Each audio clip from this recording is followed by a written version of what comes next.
삼성중공업과 삼성엔지니어링의 합병 무산 소식이 전해지면서 두 회사의 주가가 급락했습니다. 삼성중공업은 6.39%가, 삼성엔지니어링은 9.31%가 급락했는데요. 이번 결정이 내려진 이유는 합병에 반대하는 주주들의 주식 매수 청구 규모가 예정된 한도를 초과했기 때문이라고 두 회사가 밝혔습니다. 증권가에서는 두 회사의 주요 주주인 국민연금이 행사한 주식 매수 청구권이 영향을 미쳤다는 의견이 나오고 있는데요. 국민연금을 필두로 기관 투자자와 개인 투자자들은 합병에 반대하는 입장을 표명했었습니다. 한편에선 합병이 재추진되지 않겠냐는 이야기가 돌고 어차피 합병 시너지는 제한적이었다는 의견도 나오고 있습니다. 다양한 시각이 제기되고 있는 만큼 앞으로의 주가 흐름과 조선업황의 움직임에도 관심이 모아지고 있는데요. 합병 무산의 영향은 어디까지일까요? 앞으로 주가 흐름과 삼성 지배구조 개편 문제에는 어떤 영향을 미치게 될까요?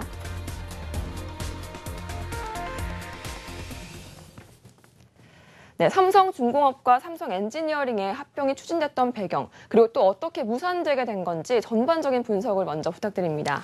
이 삼성중공업하고 엔지니어링하고 이런 얘기가 있었어요. 뭐냐면은 기존에 있던 주주들이 많이 물려 있다. 이건 뭐 많이 물려 있기 때문에 합병에 대해서 반대할 사람이 있을까라는 생각을 했는데 의외로 합병에 반대하는 사람들이 많았습니다. 대표적으로 국민연금.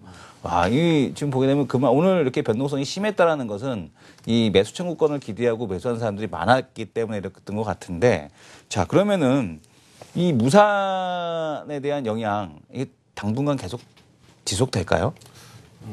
네. 일단 뭐 처음에 삼성중공업이랑 삼성엔지니어링이 네네.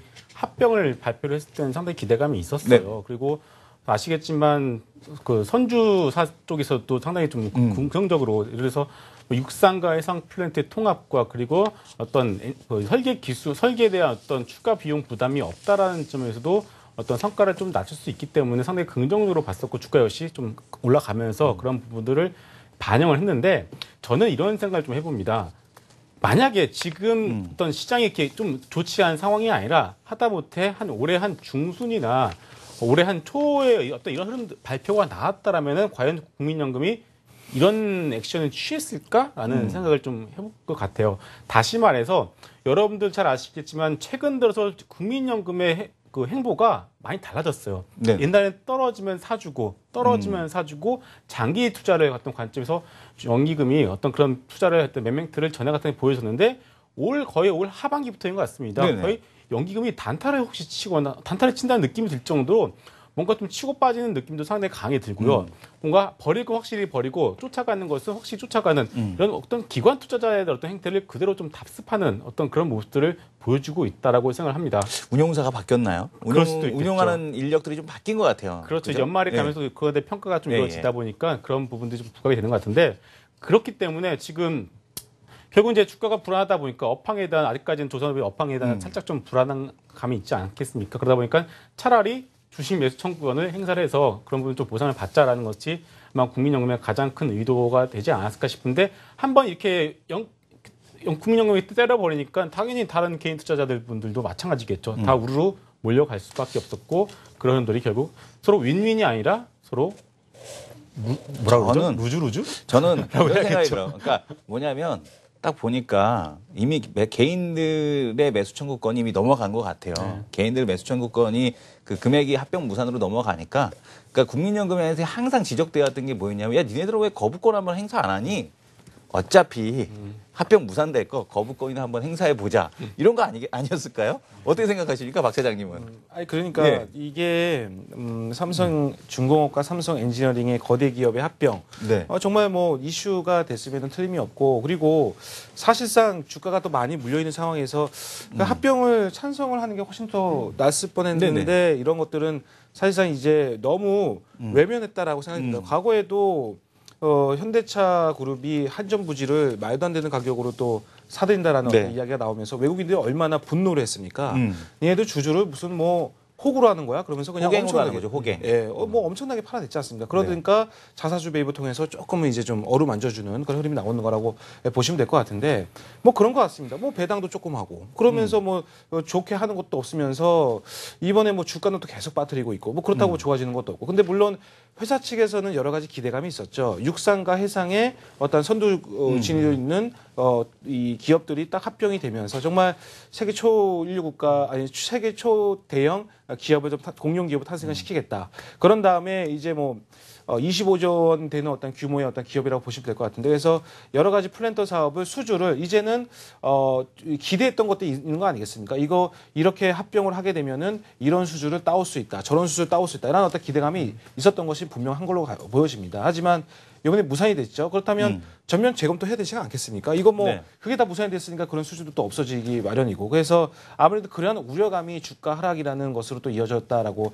생각하시면 될 것 같은데 제가 봤을 때는 재추진하지 않겠어요? 당연히 다시 재추진은 될것 같은데. 재추진할 것 같고 결국에는 또 다시 현대차의 어떤 했던 행로처럼 다시 야 왜 이래 알았어 진정들해 이런 식으로 어떤 좀 어루만지기식의 약간의 또 주주 배당. 신안 정책에 이런 내용들이 나오고 나서 다시금 또 내년쯤이면 다시 또 재추진하는 그런 흐름으로 좀 이어지지 않을까 생각이 듭니다. 사실 이제 그저께 인베스트먼트 그 삼성전자 인베스트먼트 포럼에서 어떤 얘기가 나왔었냐면은 4분기 배당 정책에 대해서 삼성전자 배당 확대한다고 그랬는데 그 확정된 거 있느냐 했더니 확정된 게 없다 이런 식이었거든요. 그러니까 현대는 어쨌든 간에 뭐 질러서 썼지만 그래도 주주 배려에 대해서 이렇게 뭐 배당 확대하겠다, 자사주 매입하겠다 이런 얘기가 있었는데 삼성전자는 삼성그룹 전체가 뭐 배당을 확대한다라든가 이러한 뉘앙스가 전혀 없어요. 그러니까 이런 거에 대한 뭐 국민연금에 대한 경고 뭐 그런 또 차원도 있지 않았겠느냐. 사실 이거 무산된다고 해서 삼성 지배구조 개편에 영향 주는 거 전혀 없지 않습니까?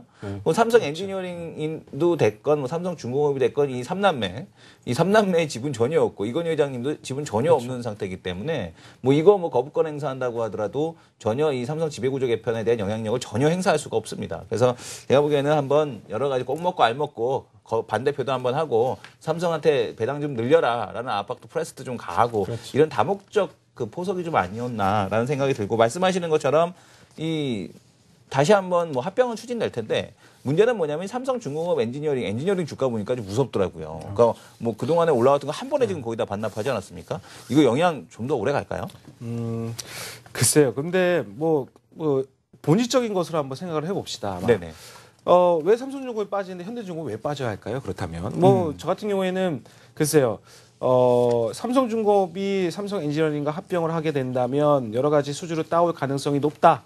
뭐 공룡 기업이니까 거대 탕생이니까 그렇다면 다른 곳에도 영향이 있을 텐데 그게 무산이 됐으니까 다른 곳에도 영향을 불확실성으로 좀 그 별로 좋지 못한 영향이 있을 것이다라고 같이 빠지는 걸까요?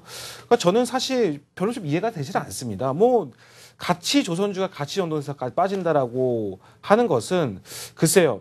하락의 빌미를 여기서 좀 찾지 않았느냐 생각이 들고 가만히 보니까 62돈 평균선에서 현대중공업이 딱 떨어졌더라고요. 근데 거기서부터 또 떨어지고 있는 건데 자 이거 불안한 상황 속에서 오늘 뭐 게임비리 상한가 가고 그리고 계속 봐왔잖아요. 코스닥이 오르면 거래소가 빠지는 거 봤기 때문에 합병 무산됐어? 이것도 빠지는 거 아니야? 영향 있을 거 아니야? 그런 식으로 하면서 심리가 매도가 매도를 부르는 그런 흐름이 나오면서 동시다발적으로 빠진 것이 아니겠냐 생각이 듭니다.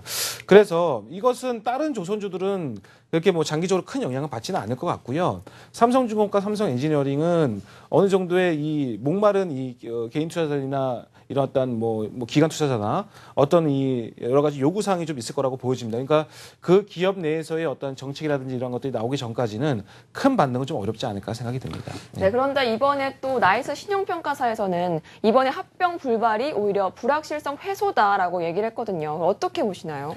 글쎄 뭐 저 같은 경우는 이제 지금 삼성중공업과 삼성 엔지니어링을 바라보는 시각 자체는 펀더멘탈과 어떤 그런 업황과 뭐 말씀하신 신용의 어떤 뭐 불확실성 해소나 이런 차원으로는 단기적으로 보면 안 될 것 같아요. 무슨 말이냐면은 일단 주가 자체는 두 개 양사 모두 10월 초에 그 이슈가 나오기 전으로 돌아갔습니다. 근데 문제는 주가 레벨 자체는 다시 돌아왔는데 문제는 오늘 그러니까 급락하는 흐름이 나오면서 거래가 터져버렸어요. 그러니까. 거래가 터지면 수급이 꼬여버린 게 가장 큰 문제라고 봐야 될 것 같습니다. 그렇기 때문에 현재 상황에서 어떤 이슈가 나오더라도 어떤 것이 뭐 메가톤급 이슈가 나오지 않은 이상 이 꼬여버린 이슈를 풀어내기까지는 조금 시간이 걸릴 것 같다. 그러니까 말씀을 드리도록 하겠습니다. 이 뉴스 중에 하나가 뭐냐면 정몽구 회장 누가 이제 어떤 개인 투자자가 고소했다. 네.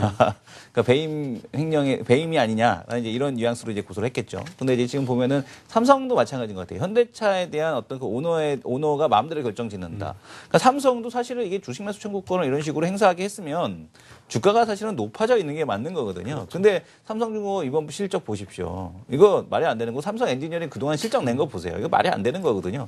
되게 시장에서 되게 오만하게 접근을 하지 않았나. 야, 우리 합병할 거니까 니네 알아서 그냥 따라와. 이런 식에 대한 접근이 아니었나라는 생각이 들어서 오히려 지금 그 뭐 얘기한 대로 불확실성 해소고 그동안에 뭐 이번 실적 발표에 대한 쪽이 현대중공업이 됐던 삼성중공업이 됐던 빅베스였다라면 다음번 분기에는 실적을 좀 좋게 내보내서 좋게 나오게끔 해서 주가를 좀 올려고 개인 투자자들로 하여금 매수 청구가가 저 밑에 있으면 굳이 누가 뭐 매수 청구 하겠습니까? 아무도 안 하겠죠. 그러니까 그 이상에 대한 주가 상승에 대한 쪽을 좀 시장에서는 많이 좀 요구하고 있다. 이렇게 생각이 됩니다. 자, 근데 문제는 오늘 조선주도 빠졌고 건설주도 덩달아 다 빠졌어요. 이거 영향까지 조선주는 그렇다고 쳐.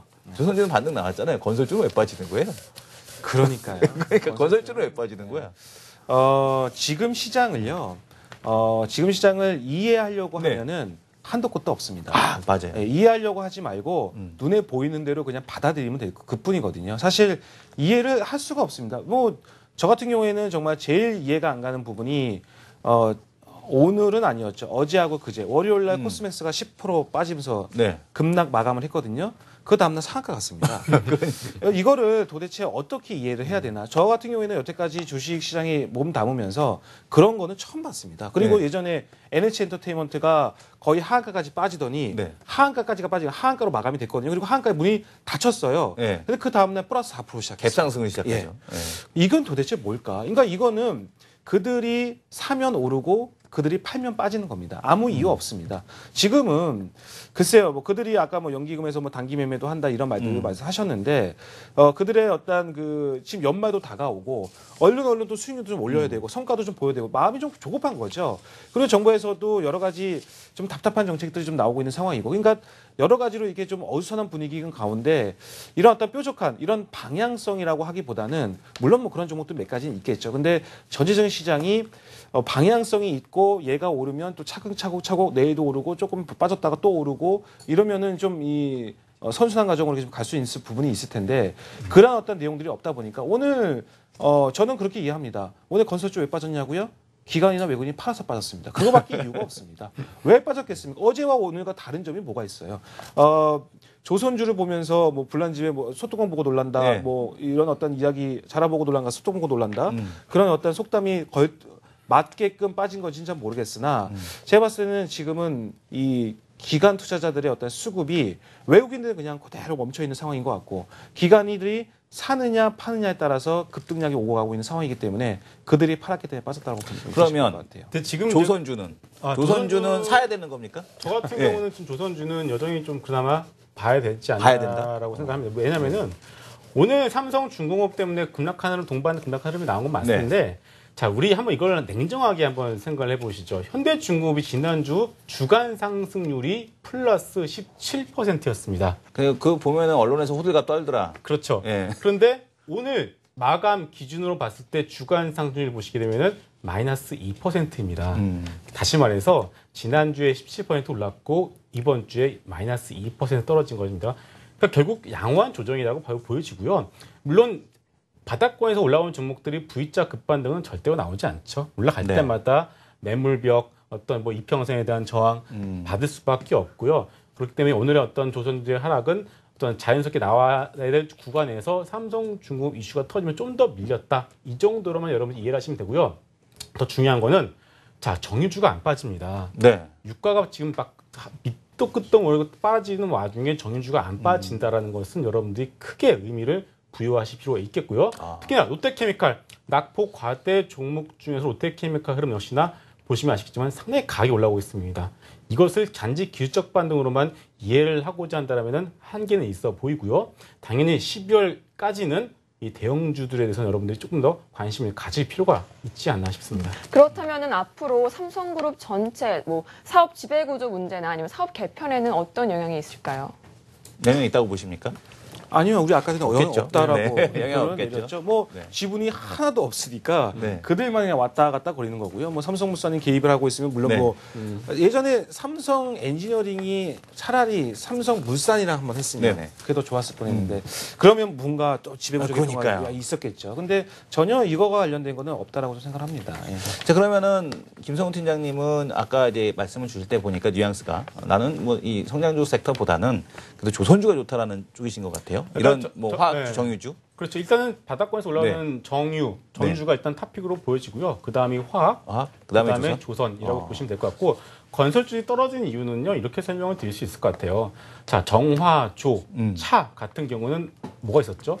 낙폭, 과대, 네네. 밸류, 메리트가 있었습니다. 그리고 증권주들은 그나마 상당히 좋은 움직임을 보이고 네. 있고 은행주들도 마찬가지거든요. 그런데 모든 것을 다 통틀어서 유일하게 어떤 모멘텀을 찾기가 어려운 섹터가 바로 건설주였어요. 처경한 모멘텀에 있어서 올라갔지만 결국 건설이 뭐 부동산 거래량이 사상 최대라고 하지만 결국 아직까지는 누가 지금 아파트나 어떤 건설 경기에 대한 어떤 자신감을 필요로 할 수가 없기 때문에 그림을 그리기가 상당히 어렵다는 거겠죠. 그렇기 때문에 모든 섹터를 통틀어 봤을 때 건설주만이 낙폭화대도 아니고 그렇다고 해서 많이 올라간 것도 아니고 추세를 가지고 있는 것도 아니고 이렇다 모멘텀이 없기 때문에 오늘 시장에서 소외가 되었다라고 보시면 되겠습니다. 그러면 박 차장님께서는 네네네. 바이오 헬스케어 네네네. 아까 말씀 주신 이런 일부 게임주 네네. 이쪽이 낫다고 보십니까? 아니면 이 정화조가 낫다고 보십니까? 저는 전자입니다. 저 같은 경우에는 네. 그러니까 바이오 헬스케어 바이오 이쪽. 헬스케어 이 모바일 게임주들. 그러니까 저 같은 경우에는 예전에 이제 시속 게임으로 계속 가다가 이제는 코스닥이 빠지면 거래소가 오르는데 코스닥 빠지는 종목 중에서 이제는 안 빠지는 놈이 생겨났습니다. 마찬가지로 정유주가 안 빠졌다고는 말씀하셨잖아요, 김 팀장님께서. 네. 코스닥이 올랐을 때 오늘 거래소 다 빠졌죠. 예전 같았으면요. 이런 흐름이었으면 불과 1주, 2주만 해도 다 빠졌습니다. 조선주가 6%씩 밀리면은 정유주 당연히 4, 5%는 무조건 밀려야 됐거든요. 안 밀렸거든요. 그러니까 이게 이제 조금씩 이제는 이제 뭐 이 약을 많이 먹으면 그걸 뭐라 그러죠? 내성이 생긴다 그러죠. 이제 내성이 생긴 거예요. 그래서 SK이노베이션이나 이런 건 오히려 플러스 나면서 말감이 되었거든요. 오늘 같은 경우. 그래서 코스닥이 오르면 거래 쪽에도 안 빠지는 놈들이 분명히 이제 생겨날 것이고 거래소가 오를 때 코스닥에서도 이제 안 빠지는 애들이 생겨났다. 오늘 같은 경우는 인바디라든지 종목들 그런 것들 오늘 60일선 타고 딱 올라가는 거 보십시오. 아이센스라는 종목들 잘 타고 올라가고 있는 상황입니다. 그럼에도 불구하고 이런 어떤 내용들을 가지고 있는데 바이오 종목에서 뭐 엑세스 바이오라든지 이런 것도 또 더 빠지고 있다는 거죠. 네. 그러니까 이게 이제는 내성화가 돼가지고 이제는 시속 게임이 아니라 시속 게임은 하되 그 안에서 이제 조금씩 좀 달라지는. 그러니까 시장은 항상 똑같지만은 않거든요. 예전에 시속 게임이었다면 이제는 뭐 같이 좀 코스닥도 오르고 거래소도 오르는 그런 어떤 시장이 조금씩 생겨나는 거 아니겠느냐. 이제는 실적과 그런 것들 맞물린 것이 아니라 실적이 이제 지난주 금요일 날 거의 대부분 다 끝났잖아요. 네. 연결로 하는 것은 이번 주 말이지만 그렇기 때문에 이제는 좀 모멘텀. 네. 아까 블랙 프라이데이 말씀하셨는데 쇼핑 시즌과 마무리 종목들 이런 거에 초점을 맞춰서 매매를 해본다면 전혀 무리는 없어 보입니다. 그런데 그 안에서 뭐 제약, 바이오, 헬스케어 그다음 모바일 게임주들 분명히 있습니다. 아까 뭐 게임들도 말씀하셨지만 인바디도 나왔죠. 뭐 그런 종목들은 충분히 앞으로 더 올라갈 수 있는 메리트는 네. 충분히 있다라고 생각이 듭니다. 자, 두 분의 의견이 좀 약간 다르게 중계되는 것 같습니다. 저도 약간 이제 모멘텀 주식들에서 손을 들어주고 싶은데 시청자 여러분들의 의견은 어떻습니까? 자, 지금 잠들지 않고 계시는 분들 샵 8181로 한번 의견을 주시기 바랍니다. 자, 샵 8181 의견 부탁드리겠고요. 이어서 해외 외신 꼼책으로 넘어가겠습니다.